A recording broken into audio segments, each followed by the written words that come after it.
What's up, guys? I am back. It is your boy AD. What's up? What's up? Good morning, good afternoon. I got my cup of coffee. I know y'all see the title. Sorry that I'm late. I'm late. I was very busy this weekend. Very busy.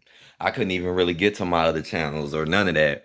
But I had to come out here and talk about this ridiculous draft. This was the worst draft I've ever seen. Ever. That SmackDown episode that came on last Friday, I'm not even joking. That was literally one of the worst episodes I ever seen. I sat there and watched it. And man, it was so boring, man. I started watching stuff on YouTube while it was on. Like, it was just that boring. And this draft was so horrible. Like, this draft proves my point and what I've been saying about the company for years. But I see some of y'all starting to get hip to it. And thank y'all, thank y'all. I appreciate the people that come in, because the last time I got a lot of new people and a lot of people actually agree with what I'm saying. So I appreciate that, because I'm really telling the truth. People want to keep trying to make me look a certain way, but y'all not paying attention to the ones who are actually doing it, like, and clearly doing it on purpose. But and I'm finna go through this night. This is not finna be a super long video, but I'm gonna go through the draft picks and I'm gonna go and tell y'all what I think. This is horrible. This is horrible, man. I guess I'll go through the draft picks first, then say what happened on the show. So the first draft picks was Bianca Belair to SmackDown, which is the same thing. The same thing. Raw stays on Raw gets Jey Uso. Same thing. No switch up. Carmelo Hayes to SmackDown. Nobody cares. You're not really pushing Carmelo Hayes like that. You're not giving him any wins. He was just on SmackDown and on Raw wrestling, losing. And we supposed to care that he's on SmackDown. And let's not forget, I told y'all this a while ago, and it's 100% true. Mr. H wants you to like Raw more than SmackDown. Mr. H is favoriting Raw. That's why most of his favorites and the people he protects so much are on Raw. And then he got a few of them on SmackDown to beat up all the minorities and jobbers and Vince old talents that he don't like. And then Raw is vice versa. I mean, it's pretty obvious just based on who drafted. And like I said, Mr. H is obviously, this is why I said he's a terrible booker and he doesn't deal with talents correctly, because look at the draft. He ain't even make no real changes, which is what happens when you obviously are protecting and playing too much favorites. You can't have a draft when you are playing favorites and you treat people a certain way based on their skin color or based on who brung them here in the first place. You can't do that. That's why the draft is like this. Oh, Raw picks up Seth Rollins. Literally all of those picks was the same, pretty much. Pretty much. What was after that? SmackDown gets Randy Orton. Again, the same. And there's no way in the world anybody could say this is good. Man, drafts back in the day were way better, man. When y'all had to at least make it seem more random and put more stuff into the GMs. Y'all not doing that. Y'all literally just having old stars come out and then say the same people on the same shows, and we supposed to get excited. This is more proof that it's not a new era. How is this a new era? But he's literally drafting the same people on the same shows. What's the point of even having a draft then? Look how he drafted last year and had people running all over the place doing whatever. This is a bunch of BS to make you think it's something different when it's not. That's all what this man is trying to do. Make you think it's something different when it's not, and when he does the same thing over and over and over and over again. Come on, guys. Who after that? Braun Breaker goes to Raw. They ain't gonna do nothing with him. I mean, I should tell y'all what's gonna happen to these people. Bianca Belair is just gonna stay on SmackDown, and she's just gonna constantly get one up by Jade. And now you're throwing Nia over there too. So 9 times out of 10, Nia just being there feuding with Bianca and Jade. Just have all the bigger black women or stronger black women fighting each other. for nothing. For nothing. Won't be no titles or nothing.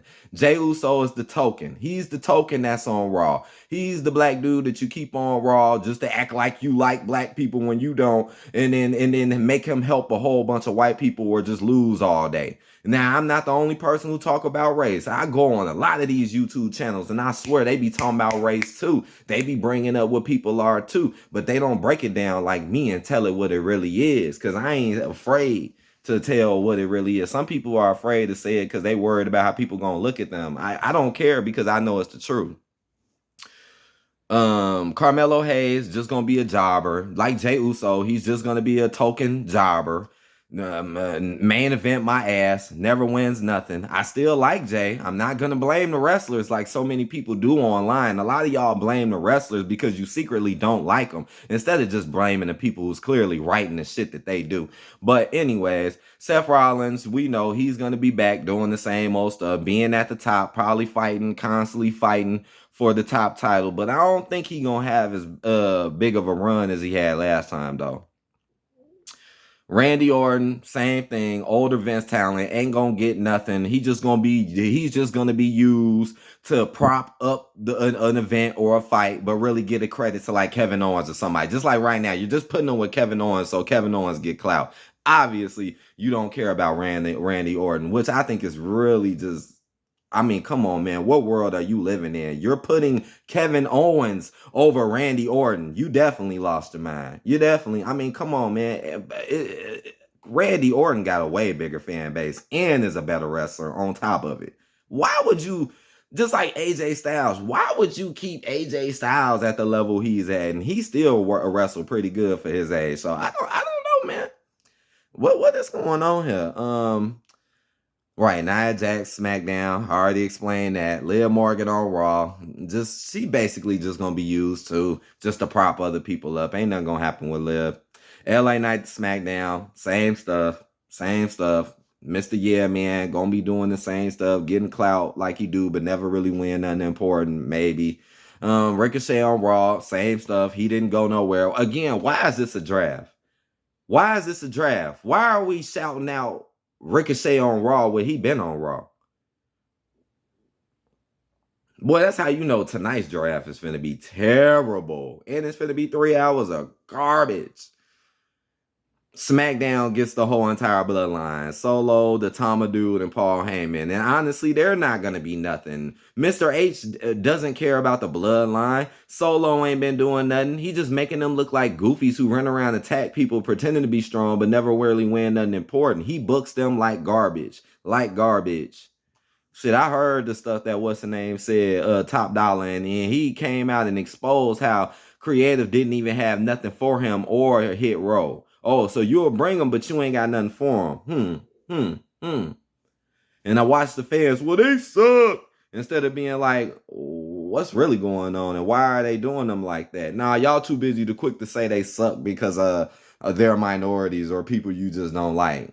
Wow, y'all are so shallow. SmackDown, AJ Styles, same thing. Raw, Alpha Academy, same thing. And again, AJ and Alpha Academy, they're not gonna go nowhere and do nothing. Andrade, SmackDown, wow. Andrade, one of the only Hispanics you had on Raw. And then you make him group up with Dominic. It's like you keep grouping up the minorities, but then not giving them nothing. And then keep making them fight each other at the same time. So here it go. That was like one of the only Hispanics you had on Raw. Let's send them on the SmackDown where the rest of the Hispanics is at. So y'all could just fight each other and turn your backs on each other and constantly fight each other and never really get anywhere. That's exactly what's going on. But keep pretending that it's something different. And y'all know that's been going on. And it's been going on for months. And then people will be like, well, that's because this is the feud going. No, it's because they don't want them doing nothing else but that. That's why Logan Paul came and took the belt from them.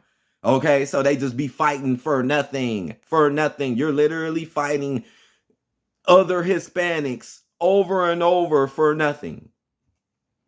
Wow. Right, and then he keep making them turn on each other too to make it drag on. right? Oh, now it's Carlito, now it's Andrade, now it's Dragon Lee. Like it just shows the lack of creativity for these people. You don't care about these people. You just want to use them. I could completely tell. If you really cared about them, you would put them up higher and make them look better. But Mr. H doesn't do that because he don't want them looking better. It's obvious. Kiana James. So what is she from, like NXT? Okay, well, be on the lookout for her because ain't too many NXT people come this time around. So be on the lookout for Kiana James. She might do well. What? What? Damn, that was pretty quick. Because now they like as announced on social media. So damn, y'all didn't even announce all of them. Damn. The OC on SmackDown, we already know nothing new. That's where they were. They're gonna be jobbers as usual. Baron Corbin on SmackDown. Now I'm happy to see that because I like Baron Corbin, and y'all need people like him back. But y'all probably gonna job him out. Cedric Alexander and Ashante Adonis. So what? They're a tag team now. They're gonna be jobbers. They're gonna be jobbers. Zoe Stark on Raw. I'm surprised I ain't announced that. Shayna Baszler on Raw. Okay, that's nothing different. That's the same stuff. Alba Fire and Isla Dawn on Raw. Okay, they switched it. Ivar. Damn, Ivar is still around? He's on Raw. Okay. All right, now let's go through the night and explain what happened real quick because this show was boring as hell. So Cody Rhodes came out and did the whole little signing with AJ Styles. It was terrible. It was terrible. That promo was so terrible. Like I said, this is why, like I'm telling you, every time they make white people feud and they put white people in the ring, they always make them act more civilized and they don't fight each other. I've been noticing that for a while now. Like, but whenever it's a minority or a white person going against a minority, watch how it be way more controversial and somebody get their ass beat or something. But since it's two white guys, even though I know people love to say Cody is black, but even though I've been telling y'all they've been treating him like he's black forever, I don't know why it took people so long to get that they've been treating him that way. Maybe because he's not, but come on, man. Two white guys in the ring. That's why the promos be so boring. That's why I be like, oh my gosh. And then I see people and they be up talking these boring promos that go the same way. And I be like, Joe, this is boring. This ain't even nothing. Like Drew and CM Punk, like Cody and CM Punk, like Seth and Drew. It be the same shit every single time. Hey, I could talk my mess. You talk your mess. Now let us civilized walk away. This is a shitty promo. Terrible. And the sad part is it's not doing Cody Rhodes any good or AJ Styles any good. Neither one of them. You could tell neither one of these guys are Mr. H's favorite. You could tell they're just being used. Like I said, Cody was the only one he felt like was worthy enough to beat him without everybody going nuts. You know. And then after that, Triple H and Cody announced the draft picks. Then you have Rey Mysterio and Dragon Lee go against Lil Dog Gato Phantasma. Again, Hispanics just fighting each other for no reason every week with no real story build or nothing. Boring. This match was boring. Who cares? None of them are getting nothing. And the only reason why Rey Mysterio won is because Dragon Lee was there. Because for some odd reason, they want to act like Dragon Lee is better than any of y'all now. And then again, fighting El Gato Phantasma. Don't y'all do that every week for nothing? Who cares if Carlito attacked Dragon Lee? Who cares? Carlito don't never win nothing, do nothing, never get used correctly anyways. Why do they make Carlito wear a shirt? What is it, the afro? Why y'all don't like Carlito? Braun Breaker defeats Cedric Alexander. So again, another one of my predictions that was right. I made a prediction about this months ago. Go look at my videos and I was like, watch them jag Braun Breaker. Because apparently they don't like Braun Breaker either. Because if they did, they would give him something better. Something better. You're coming out here just fighting jobbers and having 1 minute matches and not really beating anyone important. They don't give a damn about Braun Breaker. They are ruining Braun Breaker. And it's sad because he could be a world champion, but hey, let's just have him beat up Cedric Alexander. And we're supposed to watch that? That shit boring as fuck. You already know who gonna win. Right, then Tori Wilson, Michelle McCool did the next announcement. Then the Dudley Boys came out, did the next one. Then Naomi versus Tiffany again. This was so goofy. Then you're gonna have Naomi go against Tiffany again. Again, why? Stop making Tiffany relevant. It's like you're doing anything in the world to make Tiffany relevant, and it's getting boring. But you don't put this effort into other people. But you'll put all this effort into a Tiffany though, and then boost prop her up super high above everybody. That's a damn shame, boy. Tiffany gets on my nerves, and that's because of the way y'all book her. How did it end though? Didn't it end stupid though? Oh, right. Nia Jax comes out of nowhere and just breaks him up and beats up Naomi. And wasn't it so stupid to see Nia not attack Tiffany? Like, this is why I say the company is something up. So you go in there and beat up Bailey and Naomi, but you don't touch Tiffany. You don't touch her. And then at the end, Tiffany's just in the ring talking smack over Bianca and them. I mean, over Naomi and them, like we ain't already seen that before. And speaking of Bianca, they did Bianca and Jade bogus too, and Damage Control bogus. They be doing the minorities bogus.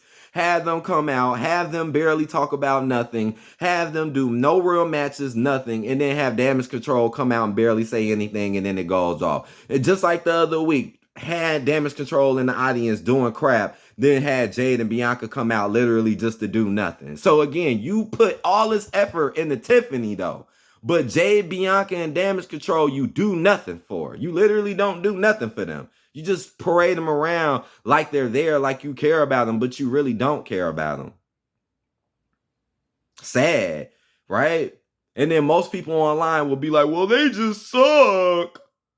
Instead of recognizing what's really going on, not even realizing in their mind, you saying they suck is what they want you to say and do. So you don't really say what's really going on. Just say they suck, so you think that's the reason why they deserve that. That's so ridiculous. Start blaming the other ones. Don't blame the wrestlers. You know, the wrestlers can only do so much. You would be surprised how many wrestlers are pitching ideas backstage and don't never get nothing. And don't never get nothing. You would be surprised. And you know you still got to do your job. It's like, what you gonna do? You know, as a wrestler, what you gonna do? You gonna leave, lose your job, or you just gonna say skip it? I'm just gonna take this, even though I don't like it. I'm just gonna take it because, like I said, wrestling is not the same anymore. Back in the day, you could be a nobody and maybe be a someone. No, nowadays, no. Nowadays, it's already handpicked, chosen before you even get in the ring. You feel me? That's the difference that people don't understand today. Right. Then you had JBL, Teddy Long announced the 4th pick. We already went. Oh, I forgot to say that too. Carmelo Hayes came out when Cody was out. Basically was like, oh, I want some of you, Cody Rhodes. And then Cody was like, well, what do you want to talk about? And then was like, all right, come on, let's fight. Now, again, boring as hell. You know Cody Rhodes is finna beat Carmelo Hayes. Boring as shit. And again, nothing for Carmelo, nothing for Cody. This does not build Cody in no kind of fashion. Cody, this is just like Cody before he got the belt. Before Cody got the belt, they was treating him like trash and treating people like Seth Rollins better. Now look, now you beat Roman, got the title, and they still treating you like trash. You're beating Carmelo Hayes? What a joke. This was your main event? This boring crap? Just so we can see, this is why people are turning on Cody, because y'all purposely making Cody Rhodes boring. Y'all are purposely making Cody Rhodes boring. And I can 100% see that. Y'all want him to be boring. Y'all want him to not be that lit. Because he's a transitional champion. He was only used to take Roman down. And now soon, the person who's going to be taking him down is going to be very soon. It ain't going to be the next pay-per-view. I guess they're going to wait for a bigger one. They might wait for SummerSlam. But Cody Rhodes is not going to have that title that long. Cody Rhodes wins. Boring. This SmackDown would definitely get a 0 out of 10. Horrible. Worst drive out ever. Obvious booking, obvious scripting, bloodline boringness, Kevin Owens boringness. It's all bad. It's all bad, man. I mean, I sat there and watched that and I just couldn't believe it. I was like, oh my gosh, this is really the worst one. This is literally one of the worst ones. Nah, and I wouldn't be surprised if Raw be even worse. I mean, and you got more time to do nothing. Hit that like button, guys. Comment, and you know I read them. I'll try to get back to y'all as soon as I can. Again, thank y'all for all the new people who come checking out watching my wrestling stuff. And subscribe, and I'll see you guys later. You might see me again soon, because now this draft is coming up, so you might see me again very soon. Well, we already know it's gonna suck. Peace out, y'all.